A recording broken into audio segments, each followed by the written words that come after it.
Grab your popcorn, find your seats, and get ready, because this episode of the Cinema Spotlight is about to begin. Subscribe if you're new, and please, enjoy the show.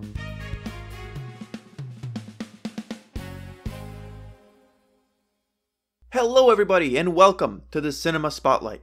This is the show where we dissect all things movies, TV, and everything in between.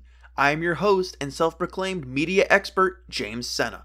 There is a lot to unpack in today's episode, but in a nutshell, we're in exciting times for the podcast, so make sure to catch up on old episodes because our Oscar predictions for 2024 are right around the corner.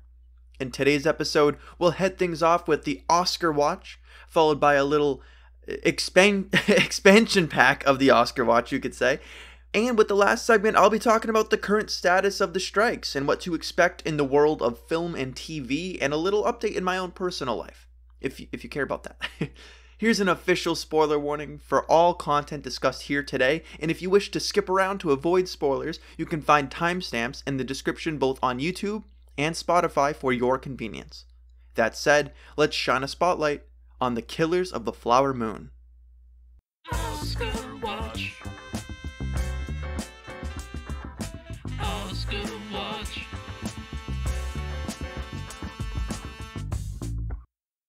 So I know I don't deal with all kinds of, I deal with all kinds of movies, but usually new releases. But that being said, I mean, it's still the first Martin Scorsese film that I've covered on the Oscar Watch, which is very exciting for me as just a lover of movies, and I have seen some of his, so maybe that'll come up. But a fun fact about Scorsese and his films is that he tends to produce his films through his own film production studio, SAG-AFTRA Productions, which he established in 1989. He's known for his dramas and his thrillers that are mostly grounded in reality, and before anyone comes at me about Shutter Island, you know, without spoilers, I still think it's grounded in reality. I will die on that hill, but, you know, I digress. There's a lot I could go into surrounding Scorsese, but here's just a little bit of context for the film that we're going to be covering today, Killers of the Flower Moon. It's quite lengthy, coming in at a whopping 206 minutes, which is 3 hours and 26 minutes, not including previews and, I think, credits. And again, this will be the last time that I speak on the runtime of the movie, because with the expansion pack, next segment, I'm covering basically just the runtime, and I'm doing a whole conversation on that. I find it very interesting. I have my notes for that all prepared, so stay tuned for that. But just know, long runtime does not equal bad movie, because that was spread around on TikTok, which I find utterly ridiculous, but, you know, besides the point. I actually didn't realize this until I started to talk with people, but this film is actually based on a book by the same name, which is pretty important when it comes to Oscar categories. I mean, if it's also just a fun little tidbit of information, but for the sake of the review, Oscar categories kind of relevant with the Oscar Watch, just a little bit. So this won't be nominated for original screenplay. It's going to be adapted screenplay. So, you know, if you're keeping notes on your little Excel doc, because I sure as hell have not, but, you know, that's for you if you're doing that. And just, you know, before we jump into it, just a little warning that this movie involves, or it just deals with death and racism and a bunch of serious topics. So if you need to, you know, do whatever you need to do to take care of yourself before we go into this segment, please do so. And without further ado, let's just jump right into it. So this movie is directed by Martin Scorsese, as we've said. I have 3 people listed in lead roles, and if more people come up, I'll mention them. But we have Leonardo DiCaprio as Ernest Burkhart, Robert De Niro as William Hale, and Lily Gladstone as Molly Burkhart. Okay, now that we have our major players, it is synopsis time. This movie depicts the calculated assassinations of members of the Osage Nation through the point of view of both the killers and the nation itself. As the story progresses, we bear witness to the atrocities being committed, with an important component of the story being 2 separate facets: how these plans are being enacted, and what can even be done in response.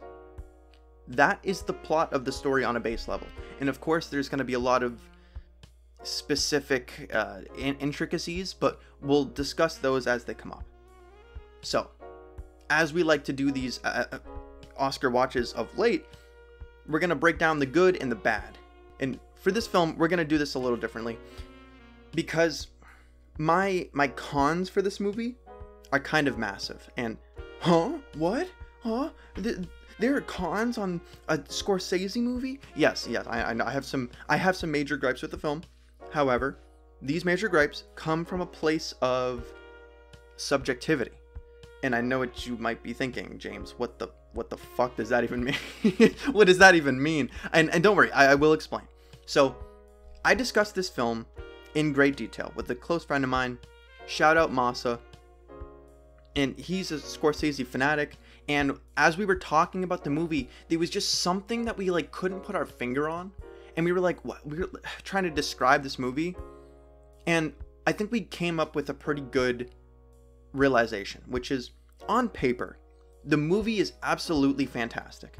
And there's just simply something about the movie that lacks an excitement factor. And I kid you not, I like literally lost sleep over not being able to like put this thought into words, because it doesn't really make sense, right? People talk about like, oh, movies don't have to be exciting, and you're right, they don't.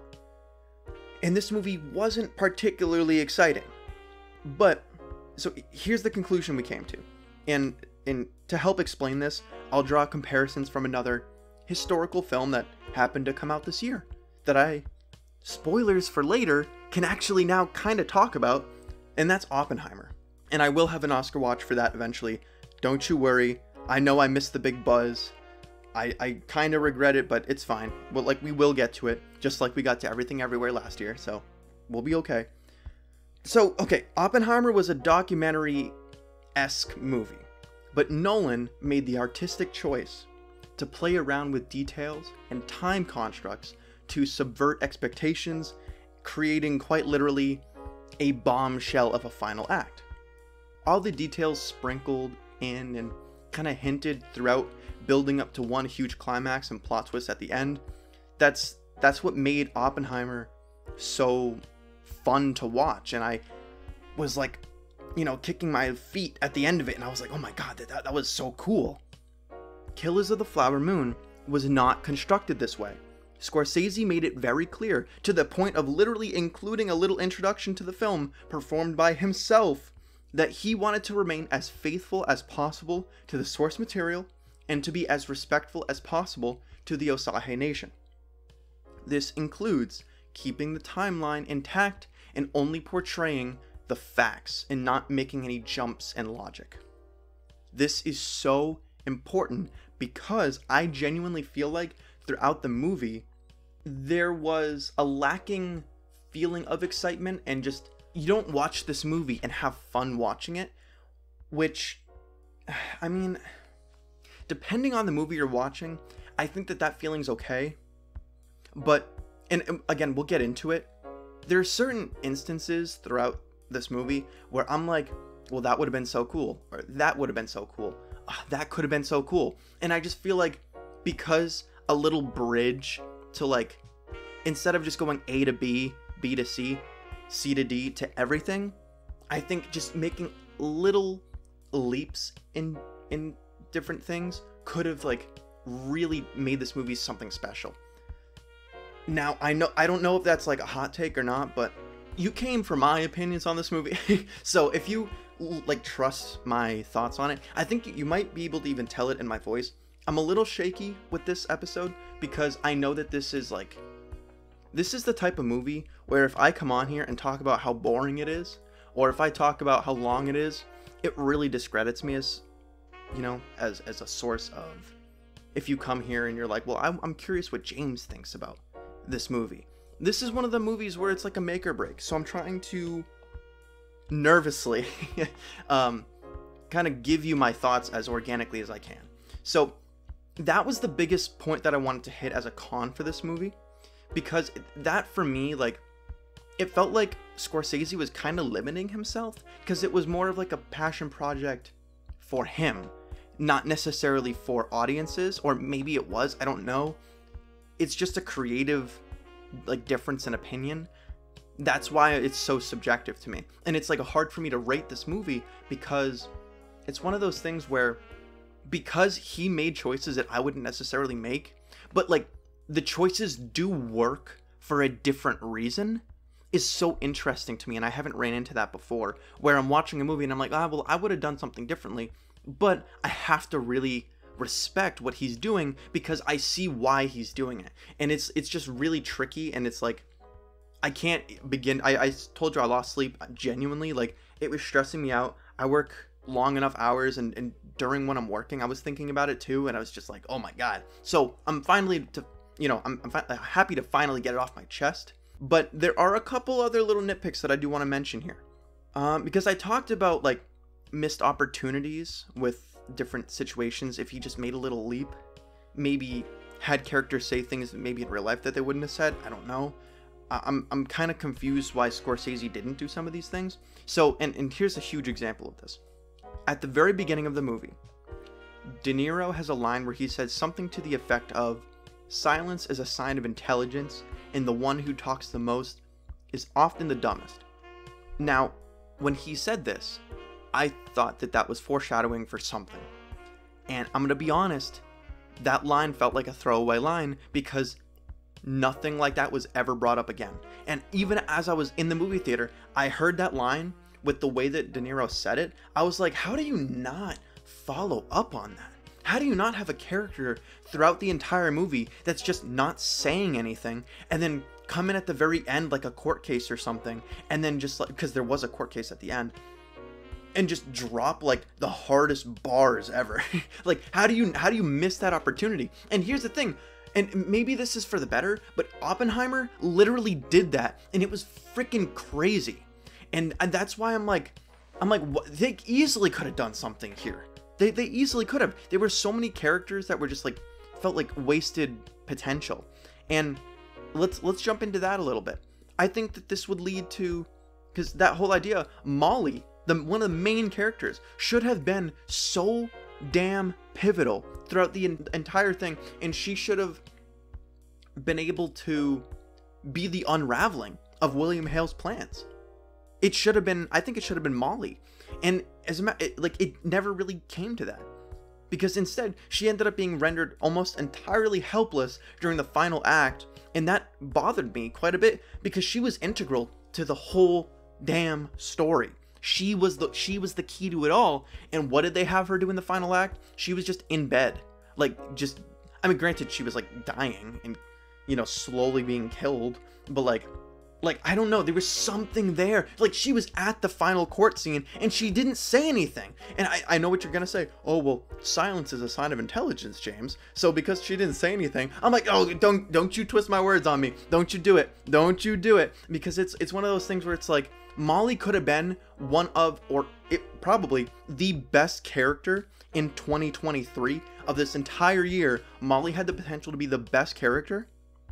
And I feel like because of the way that Scorsese kind of mishandled that line, I think it just threw all that to the wolves, which I know is pretty crazy to say. That's like a very loaded take, but it's just how I feel about it. Now, on the subject of Molly, I actually think I would, and this kind of goes with that, I needed more from her, but not only that, I think it would have made more sense if she was the narrative voice of the story. I think it's fine that it was Ernest, because he was sort of like the connection between Hale and Molly. So it's like there was the side of the Osage Nation, how they were responding to everything happening, all the killings, and then there was the side of William Hale, who was basically planning all of this.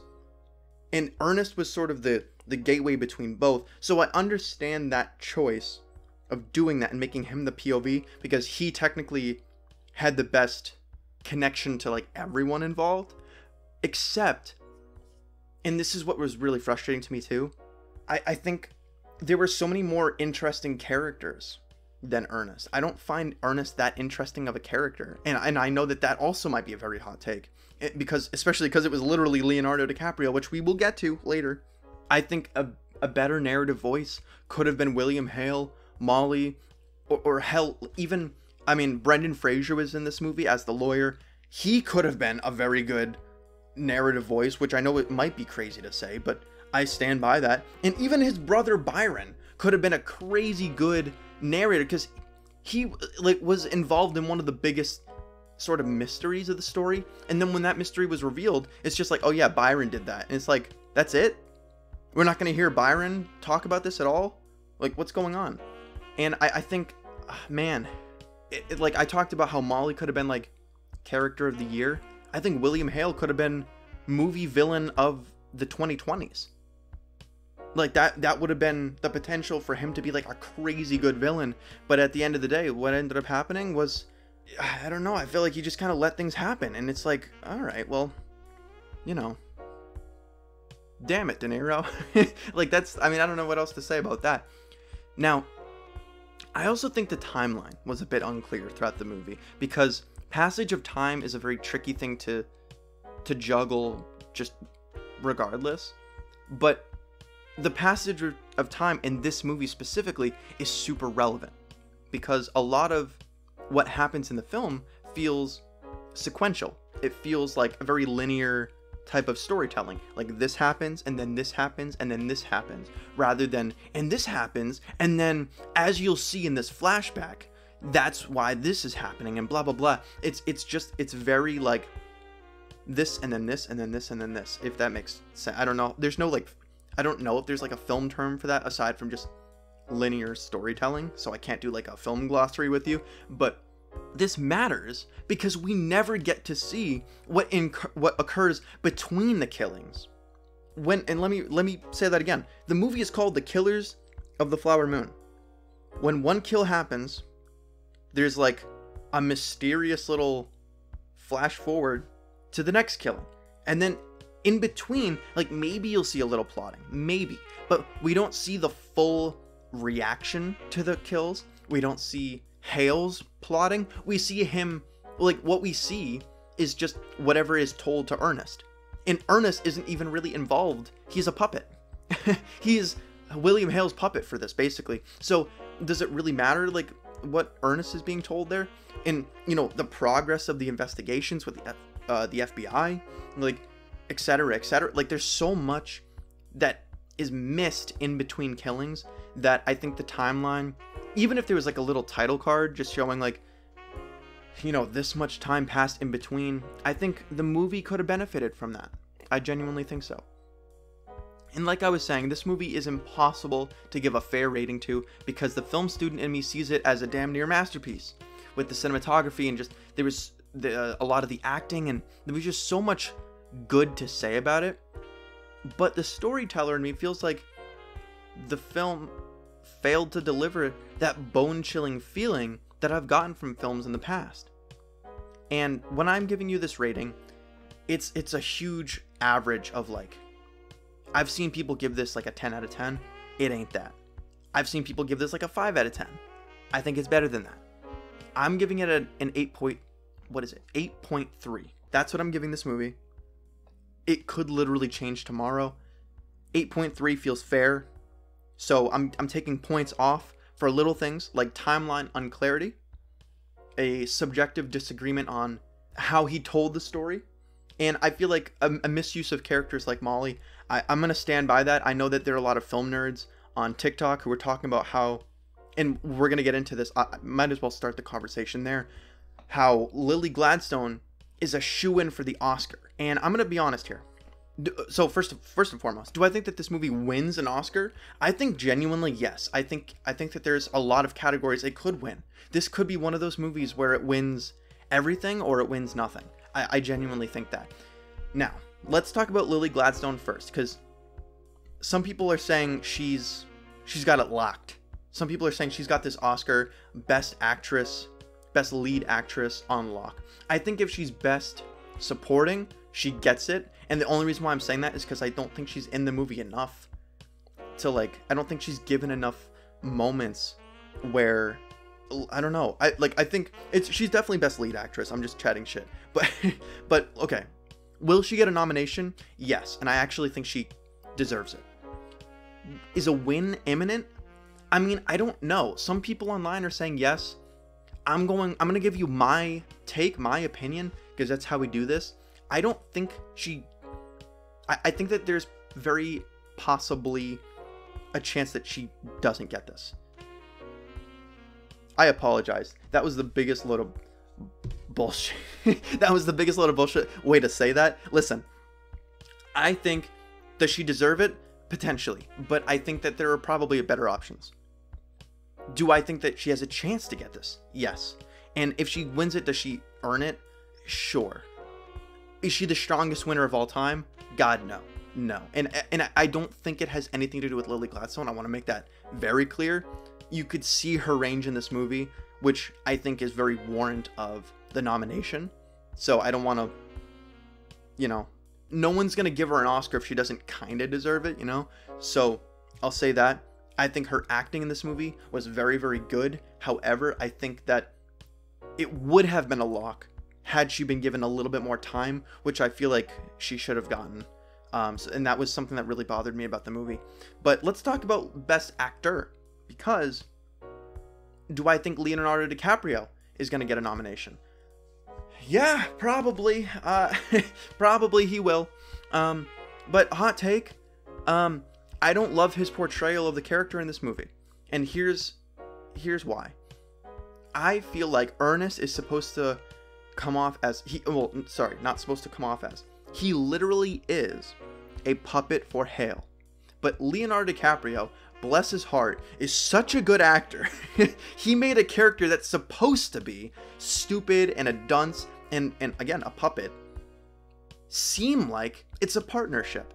I almost feel like that's not Leonardo DiCaprio's fault, but it's like a miscast because he's so charismatic that he like, it almost made it seem like you're supposed to care about him. And like, I guess since he's the lead, like, yes, you are, but also with the story being about what it is, I don't think that the story should have been about him. And I think that Leo played it, you know, he played what he was given, which again is not his fault. So if he gets the win, it's because of that. It's because he portrayed what he was given very well. But I don't think for the story that the way he played the character made sense at all. So that's, I don't know if that makes sense. I hope that does. Feel free to ask questions in the comments, because I'm kind of rattling through this a little fast, but which is not usually the case. I'm usually very slow during this segment. I mean, Best Picture nomination feels very likely. There's 10 movies on the year. Because of the strikes, it was a limited, it feels at least like a limited amount of movies. Do I think that this could win Best Picture? Genuinely, I think it's possible. I don't think it deserves it, but I think a nomination 100% is deserved, and I think if it does win, I think it makes sense. So I'll say that. Best Director, listen, I think he could get the nomination, Martin Scorsese, and to be honest, I think there's a chance he wins it. But again, I disagree with so many of his narrative choices in this movie that I personally would not give him the win. But, you know, what do I know? When you see me do my official predictions for who gets nominations, you will see Scorsese on that list. I think that is the biggest lock in this whole entire thing, is I think Martin Scorsese does get the nomination for director. And I do think this next one here, Best Adapted Screenplay, should also be a lock, in my opinion. I think it is. And this one depends solely on what else is considered adapted. I think, however, based on the potentially shallow film pool, I think that this film could take this Oscar as well, actually. And I think if it wins this one, it stands a very good chance at winning Best Picture. That'll be how we tell. If it wins, because that one will happen first. If this movie wins Best Adapted Screenplay, you know what? James Sena, going on record right now. If Killers of the Flower Moon wins Best Adapted Screenplay, I think it will win Best Picture. And if I get that wrong, I'll get a tattoo or something. I don't know. I'm not getting a Killers of the Flower Moon tattoo. That would be kind of weird. But, you know, I'll get a tattoo. And I'll send a picture on the Instagram or something. I don't know. But I genuinely think that that's what happens. Other categories, like Best Cinematography or Production Design, they're both very possible nominations here as well. Sound editing, I didn't get it. I don't think it was as good as it could have been. Definitely not the score. It was very like, I mean, it was like a typical Western score. There wasn't anything that like really popped out to me. There are other movies that I've watched recently from this year that absolutely get jumped out to me, so I don't think that it gets any sound-based ones. Production design is a possibility. Best cinematography, I think, could get a nomination here. That would not surprise me. Will it get the win? That one's a little tougher to tell, but a nomination is possible. This film is a big one to come back to when I reveal my official Oscar nominations and Oscar nomination predictions. And let me just say, upcoming episodes will focus more on nomination-locked films, but which is sort of like a blanket statement. Like, any film could theoretically win an Oscar, except for probably The Flash. That movie sucked. But for now, we're gonna take a quick break because I fucking need one. So when we come back, we'll discuss the relevance of a film's runtime, and you're not gonna want to miss that. Which movies do you want mentioned on the Oscar Watch? Let us know on Instagram at @the_cinema_spotlight and drop a follow while you're there to get updates, behind the scenes details, and to participate in polls following each episode. Now, let's get back to the show.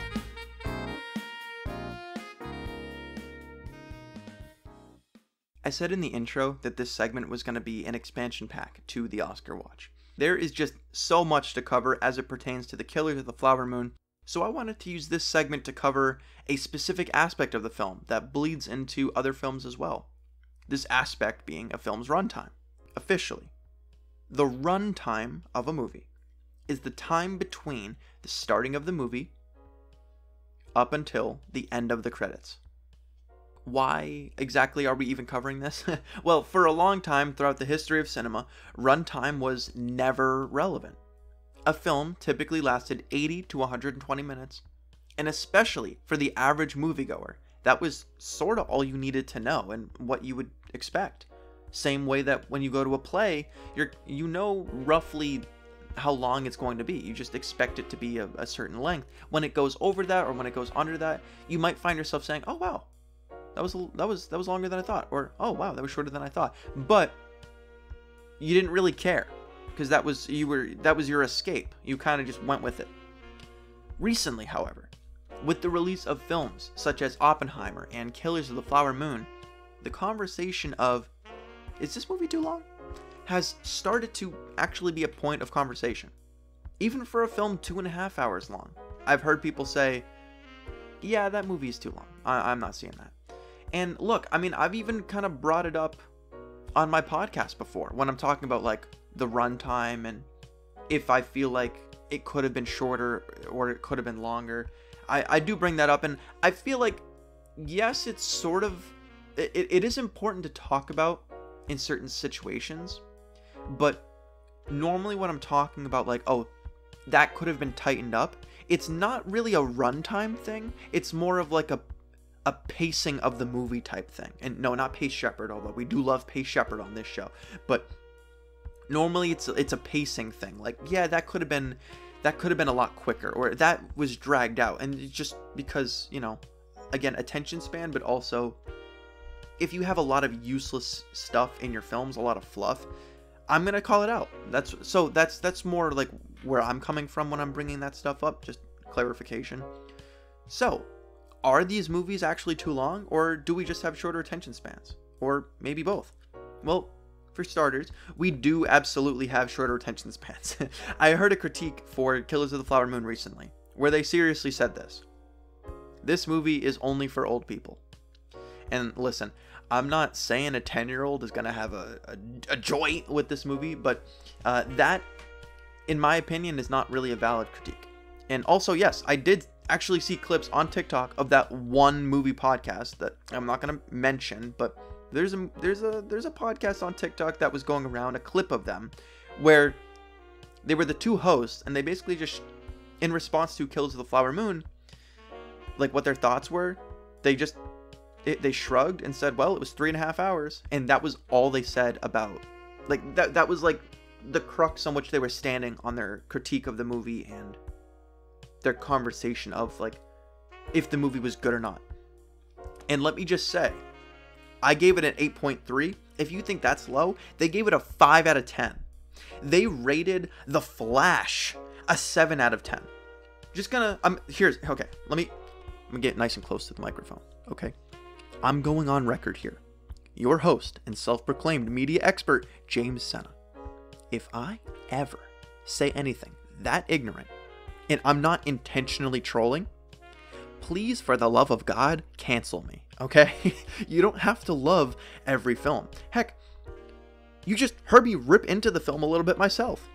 But summing up a movie like that with just mentioning the runtime is just flat out disrespectful. It's just, oh man, and it really, like, it pissed me off. It got under my skin. You know, it rubbed me the wrong way. You know, it's like you don't talk about only a movie's runtime and then you're like, okay. Like, no, dude, like, come on. There's other reasons why the movie may have had issues. Like, talk about those. The runtime was not the issue. Like, so let's talk about that. Why is Killers of the Flower Moon so long? That sounds like the beginning of a punchline, but anyways. Because you couldn't fit the because Scorsese came into the project with such an intention to portray the truth. He didn't dramatize the film. He didn't cut out what maybe in his eyes was like bad stuff, or like maybe he did remove certain elements that he genuinely just was like, yeah, I can't put this, but he didn't have a big CGI beam in the sky with a flashy fight scene. He didn't have a crazy score and a plot twist. He stuck to what he felt were the elements necessary to tell a linear story. Now, I do feel like we were robbed of more character scenes, but that would have made the movie longer. And I'm actually like, again, maybe those were the types of scenes that they cut. And if that's the case, then like, darn, like I almost am tempted to want to watch a longer version with some of these scenes that were cut, with Molly and with William Hale, with Byron, with the lawyer that we only saw a little bit of. I barely even talked about Brendan Fraser in my review. Listen, some people said he overacted, some people say he stole every scene that he was in. Really quick, do I think any best supporting, or what is it, best supporting actor, best supporting actress, is anyone getting awards in that category? Maybe a nomination here or there, but I genuinely don't think anyone is gonna beat certain, you know, there's a specific person that I think has it on lock that I'll tell you about, but, you know, I'll save that for a different Oscar watch. Anyways, but in my opinion, it's a fascinating choice to detail how the events impact the status quo and less about how the characters feel afterwards. That is a choice and an intention from Martin Scorsese that should not be overlooked. And that is sort of what I'm talking about in the previous segment, where I'm talking about like the choices that Scorsese made. I personally, and I don't know what that says about me, but I tend to dramatize things. I'm a theater kid. I like big plot twists as much as the next person. So am I gonna try to find a way to dramatize it and make the movie a spectacle? Probably, just because that's what I enjoy, and that's what I like watching, and that's what I would want to show. But Scorsese's goal here was never to dramatize it. It was never to make this spectacle. He was making this piece for himself because it was a topic he very clearly cares about. With the amount of attention to detail in this film is just immaculate. So let's talk about this. Does the runtime matter? Yes and no. I think everything in the movie must have a purpose. Otherwise, why include it? Were there elements in Killers of the Flower Moon that maybe could have been scrapped? Sure. But I wouldn't just remove them. I would swap them with more character scenes like I was talking about. Or I would swap them with more plotting from William Hale. I would put in more stuff. I wouldn't like just cut it and then keep the rest of it. Because that's not how you make a movie. You need the entire thing to make sense. If you leave out certain details that could be important, or certain aesthetics that you find very appealing that you really want to include, you have to include all that. You can't just scrap it. You can't just cut certain things for the sake of time. Like, sometimes the best movies are the ones where the director is not limited by a number, being the runtime, you know? That's why I believe, I haven't seen it myself, but some people were talking about how, I think it was Zack Snyder's Justice League. I think he was the one that did it. There's like a cut out there that's like 3.5 hours long or 4 hours long or something, and it's like the director's cut. When you see director's cut of movies, that is typically the film that the director wanted to put out there. So you see that with like Blade Runner. You see that with let me see, a director's cut. Apocalypse Now, I think, has a director's cut, like a redux or something on Netflix. So I think, like, you know, that's, director's cuts are where the director gets to really say, okay, I don't, like, if anyone's curious and not limited by time, here is what the project was supposed to look like. And I think this is what he was able to do. He might even have a director's cut where maybe there was a couple other things that he had to scrap for sake of time. So, in essence, don't waste screen time when it's not necessary. But as long as there's intention behind every scene, it shouldn't matter how long the film is. If you don't want to commit to watching a film that long in theaters, you aren't obligated to. Similarly to how no one is obligated to go to a Taylor Swift concert, or go to a bowling alley on the weekend, or, listen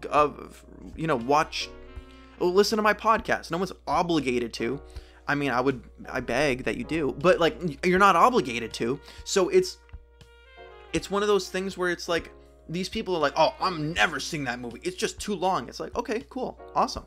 The people that, are movie lovers and are fans of Scorsese, we're gonna check it out and we're gonna give it our thoughts. Don't watch the movie if you don't want to, get your elbows dirty and popcorn and I don't know where I was going with that. You can tell what is in my notes and what's not. Are movies getting longer? I mean, maybe this year. I mean, maybe the critically acclaimed films are getting a little longer in recent years, but across all genres, films are generally staying between that 80 to 120 benchmark. And let me just say this too. It just so happens that this year, two of the biggest movies of the year, Oppenheimer and Killers of the Flower Moon, just so happen to be 3.5 hours. That doesn't mean that all movies are longer as a result. If you look at a lot of Disney movies, they're sitting right at that hour and 20-minute timeline. A lot of just indie film, like budget, what was I gonna say? Like comedies and romance movies, like they're shorter. They're a lot shorter than that. They're not 2 hours at all. They're way less than that. So stop making generalizations saying all movies are super, super long. They're not. I think this year we got slapped with two of the most notable ones being that length, so you're kind of forced to look at it and ask that question, which is why I'm addressing it today. But I think it's really interesting because the runtime of movies, like especially in Killers of the Flower Moon, there are so many things to talk about with that movie. Paying attention to the runtime, like you can maybe kind of address it head on and just be like, yeah, it's a 3.5 hour movie, but you don't, it's like you're kind of riveted a lot of it. It is very fascinating to watch, and it does feel like a true crime film almost. Like that's what it sort of feels like, and I'm okay with that. And I had my nacho, like my experience, if you're curious, I don't know if anyone cares, but I was in the chair.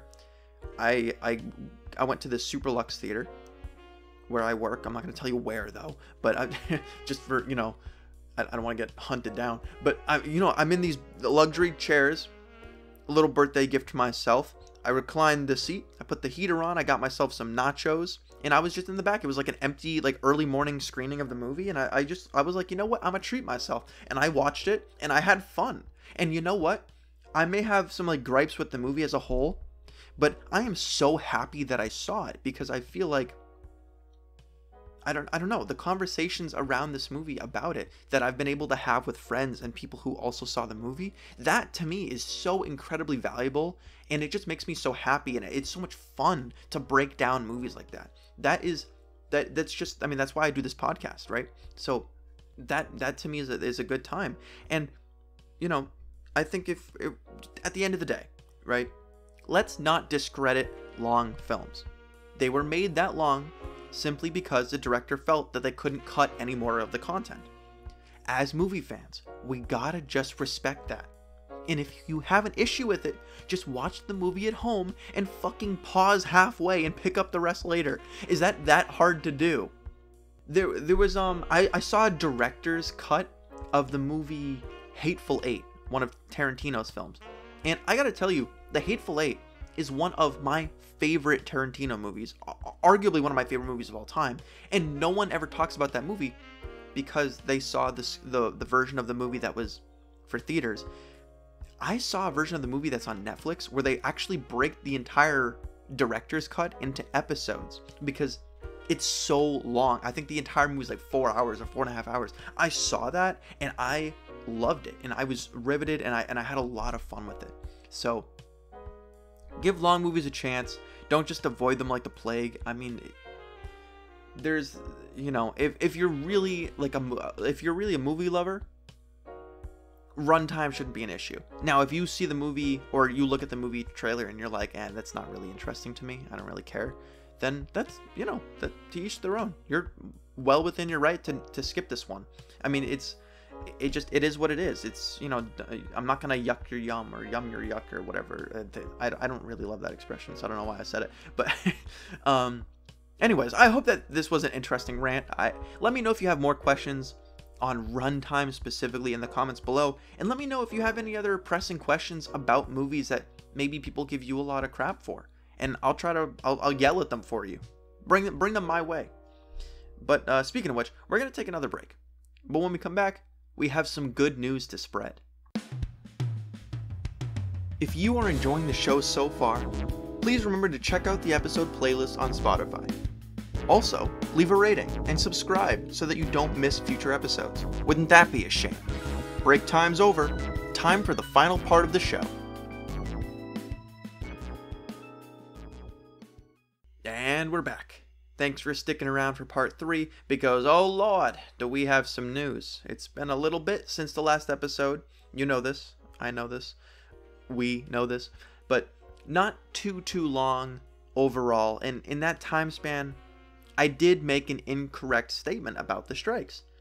I was actually told from an insider source that the actor strikes could have lasted as long as, you know, gone as far as like December, January, in that time area.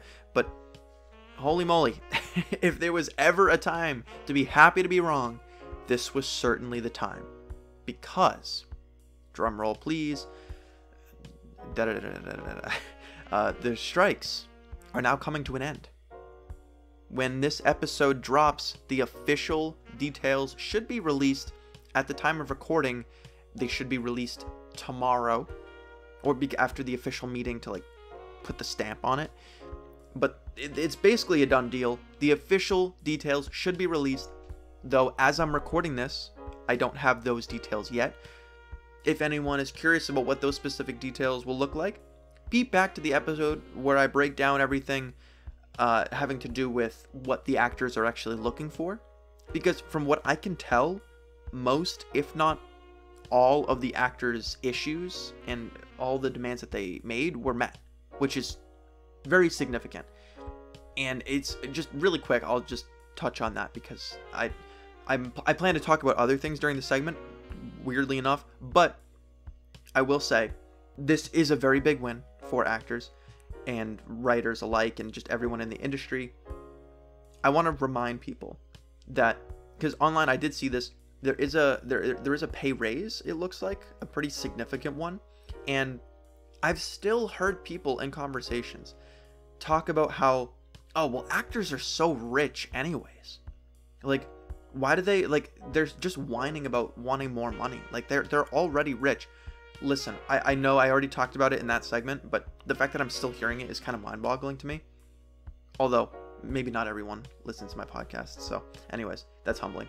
So, let me just say, this benefits the actors who are living paycheck to paycheck, doing extra work, and doing background work, and doing acting work that isn't, you know, a lead in like Killers of the Flower Moon, or like, you know what I mean? Isn't one of those types of big Hollywood, like Marvel movies, because not everyone's in those movies. Maybe they're an extra in the fight scene. Maybe there's someone that just gets knocked around and maybe is fodder or something. Like, let me tell you this. In the last couple months, I've done some background work. I've done some maybe a couple lines of dialogue here and there. And even though it's not that hard, you're spending a lot of your time. You are committing yourself to a job like that. And the hours that you work are sometimes inconvenient. And you know what? I think it makes more sense for people who use that as their form of income to be able to earn a little bit more than they had been. I think it's totally fair, and I think it's totally justified. I think summing up the entirety of actors, like a lot of actors are just working essentially what would be a minimum wage job. So this just helps them out a little bit more. That's all. Just had to say that. Now, you might be wondering, now that's great news, James, but you said we're going to talk about something else this segment. What are you talking about? Well, you impatient sluts. Sorry, that was mean, but I'm gonna break down what this means. So, first thing on the agenda, delays and postpones. So, my question was, are all projects that were already delayed and already postponed and potentially canceled, is there any hope for those projects getting made sooner? Yes and no. I think some of them will resume work very soon. And I think depending on how that goes, I think we could maybe see it being done. Or, you know, I think maybe some of the projects could move up depending on how things go. But I just want to give you a quick little list that I showed, that I just pulled up here. Some movies that were put on pause that are now going to resume work, just to get you excited about something. So one of these is Dune Part 2. I never saw Part 1. Had I started this podcast a year earlier, I probably would have seen Part 1, and I still plan to at some point. This actually just gives me a little bit more time to catch up and potentially watch the Part 1. But yeah, Dune Part 2 is coming out. I know a lot of people are excited for that. So yeah, that'll be a big one. Another big one, Deadpool 3. Personally, very excited for that. I think Deadpools 1 and 2 were both very fun in their own right. A very new take on the superhero genre. And I think Deadpool 3 looks to have a lot more cameos and stuff like that. Looks like it's going to be a fun time. So I'm all here for it. Venom 3 is another one that is going to resume production. And honestly, I was kind of on Venom 1. I didn't see Venom 2. And we'll see what happens with Venom 3. I know that there are a lot of people that are very excited for that. So we'll take it as they go. Now, Mission Impossible, I guess.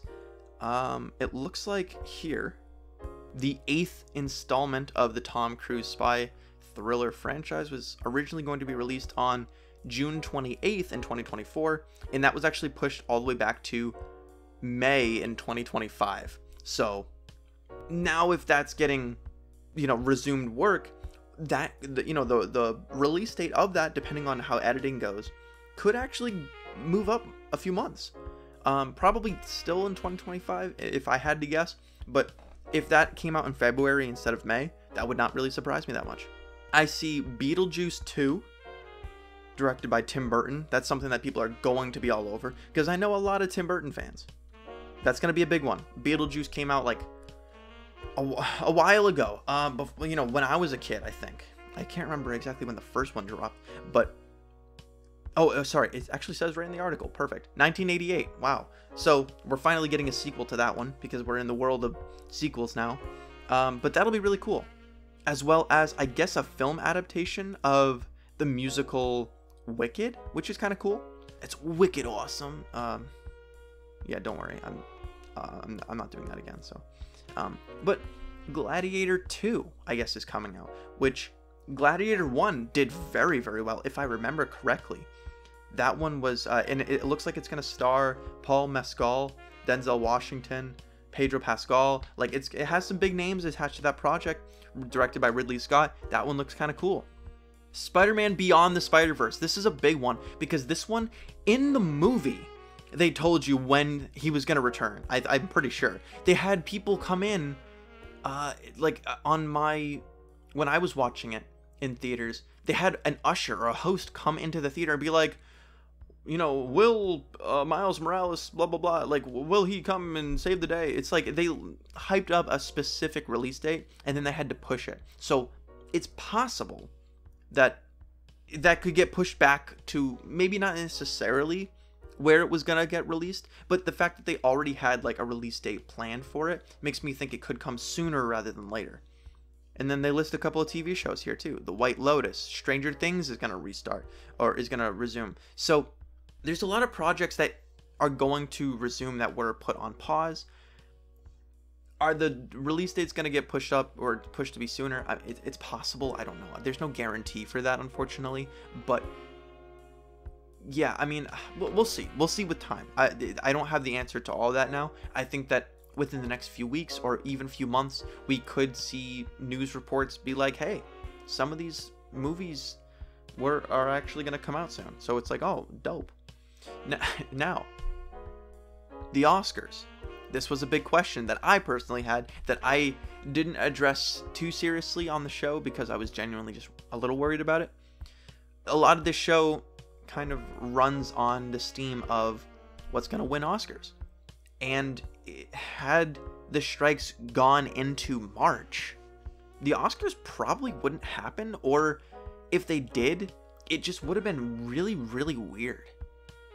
It just would have been super strange because the film pool was going to be so limited and probably no one would have gone to the event in person. So it just would have been like a digital, like almost like the gaming awards and how like a lot of those awards. Well, sorry, I don't want to talk about. There are certain awards, not like the big ones, but there are some award shows that they have just because they think it'd be cool, but like no one really cares. I think that's Oscars or the Oscars. I'm doing this show as a way to get people more interested, just and to help with myself because I want to be able to stay in tune with it. But I think without the Oscars really being its full self, I think that there's every opportunity for, like, I don't know, it wouldn't have happened, but now it probably will. It's still going to be a limited pool, but not quite as limited, and people will probably show up, which is cool. Like, that's a big proponent of it. So yeah, that'll be cool. And I mean, I have listed here Hollywood moving forward. Just as far as the strikes go, it sounds to me like a lot of the demands were met, which is awesome. And I think that this is a step in the right direction for Hollywood. I think we're still going to see certain trends happening, and I'll rant more about certain trends like that. So for example, like I said, we're in the world of sequels now. That's just what's happening. I think Disney is making a lot of mistakes with its movies, and I will maybe talk about that at some point soon. Someone asked me recently, would you ever do an Instagram Live and talk about movies on the Instagram Live? And I would on the Cinema Spotlight Instagram. So if people are interested in that, please let me know in the comments. I would be totally interested in doing something like that, answering any of your guys' questions, stuff like that. I think we could have a lot of fun. Maybe have some guests on or something. That'd be cool. That'd be awesome. But what have I been up to? What should we expect for the Cinema Spotlight? Well, I told you about the Instagram Lives. That's something I absolutely want to do. It was my birthday recently, so I am probably... Well, I mean, listen, there's a lot of movies that I want to catch up on, and I'm going to do that. I'm trying to balance the podcast and work and my personal life and just making sure I'm not getting burnt out, because the last thing I want to do is get burnt out of this show. And recently I've been having a lot of fun writing the scripts, trying to find time recording. I think I'm finally getting it, and I know I keep saying that and then there's like a hiatus, but I am genuinely trying, and I do have a lot of plans for the future. It's hard to... One thing I've noticed is with my current layout of what my day-to-day looks like, it's harder to get guests on. That's something I've noticed. So I'm trying to figure out a medium where I can have guests on and have fun conversations, but also stay true to myself and what I want this show to be able to represent and be able to provide. So, I mean, at the end of the day, and like I've also, I kind of mentioned earlier, I've been doing a little bit of acting myself, and I want to try to get back into writing. So, why do I say all this? Well, because I think it just kind of sheds a light on my appreciation, especially at the, with just the topic of the strikes and everything like that. It just, I want to make sure, because I'll say it like this. I want to thank everyone so much genuinely for listening to me and these episodes, as I all the love and support that I am shown for these episodes really does, it warms me, and you allow me to have this platform at all. And it's one of those things where I do genuinely talk a lot about movies just on my own anyway. It's just what I nerd out. So this podcast for me is sort of an outlet where I get to kind of express all my nerdy thoughts. So regardless of whether or not people listen, it's nice knowing that I have this as something to kind of filter that, or not filter it, but you know what I mean, kind of like one, those little shelves from Savers, or like one of those like little department stores with like all the different like units where you put like your bobby pins in one, or you put all your like your I don't know why I said bobby pins. I don't use bobby pins. I meant paper clips. Holy moly, paper clips, and like all your different like little school supplies, like a little cubby. What was I talking about? Anyways, there's a lot to look forward to as the world of media seemingly springs back into action, with all kinds of bad news coming about as well recently. It was such a breath of fresh air to get even a little bit of good news. So that's why I'm very happy about all the news with this. And with all of that, let's head on over to the outro.